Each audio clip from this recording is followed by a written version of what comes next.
రామచంద్రాపురం గ్రామం, సూర్యాపేట మండలం, డిస్టిక్ సూర్యాపేట. నేను ఒక సర్పంచ్. మీ గ్రామంలో మీరు ఏమేమి డెవలప్మెంట్ వర్క్ చేశారండి? గ్రామంలో మేము గెలిచినాక వచ్చిన ఫండ్స్ ఎంపీ కాడి పోయి 7 లక్షల వరకు తెచ్చినాం. ఈ సీసీ రోడ్ పోసిండు.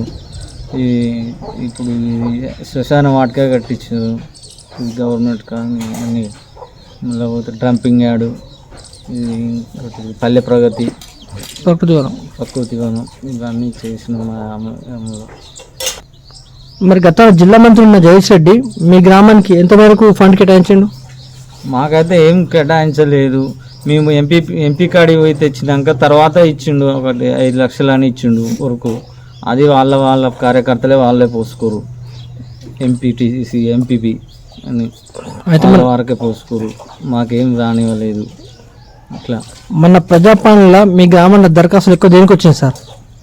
ప్రజాపాలన ఇదే మహాలక్ష్మికి వచ్చినాయి, ఈ ఇల్లు గృహలక్ష్మికి వచ్చినాయి ఎక్కువ దరఖాస్తులు. ఇప్పుడు ఉచిత బస్సు ప్రయాణం పైన ప్రజల స్పందన ఉంది మీ గ్రామంలో? మహిళల స్పందన మహిళలకు మంచిగానే ఉందంటారు బస్సు, కానీ ఇబ్బందులు అవుతున్నాయి అని కొంతమంది చెప్తారు. కాంగ్రెస్ పార్టీ అది గ్యారంటీ స్కీమ్ చెప్పింది మన దాకా, ఇప్పటి నుంచి వాళ్ళ అధికారంలోకి వచ్చింది. అందులో ఆరోగ్యశ్రీ బస్సు ప్రయాణం ఇంప్లిమెంట్ అయినాయి. నెక్స్ట్ మిగతా ఇంప్లిమెంట్ అయ్యే అవకాశం ఉందంటారా? ఉంటాయనే అనుకుంటున్నాం. అది కాంగ్రెస్ గవర్నమెంట్ అంటే హామీలు ఇచ్చిందంటే ఖచ్చితంగా ఇస్తుంది, కాకపోతే కొద్దిగా టైం పడుతుండవచ్చు. అయితే మీ గ్రామంలో డబుల్ బెడ్రూమ్ ఎన్ని వచ్చినాయి మీ గ్రామానికి? డబుల్ బెడ్రూమ్లు మా గ్రామానికి రాలేదు. దళిత బంధు వచ్చినాయి మీ గ్రామంలో? దళిత బంధు రాలేదు, డబుల్ బెడ్రూమ్లు రాలేదు. బీసీ బంధు 3 వచ్చినాయి.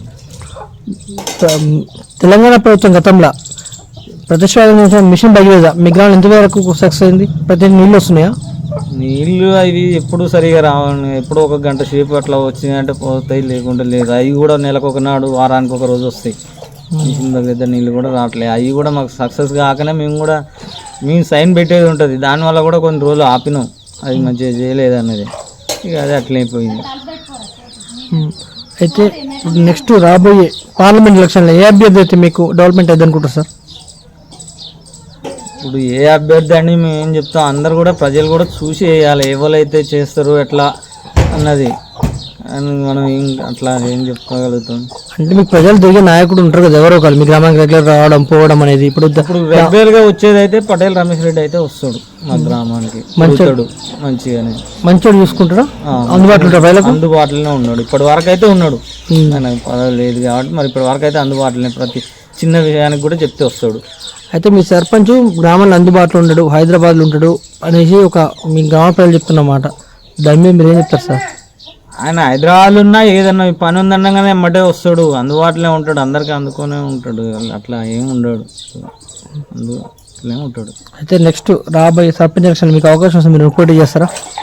ఇక మనం ఏం చేయలేము లేదు, అంత సర్పంచ్ అంటే అంత మనకు లేదు, మనం చేయలేము.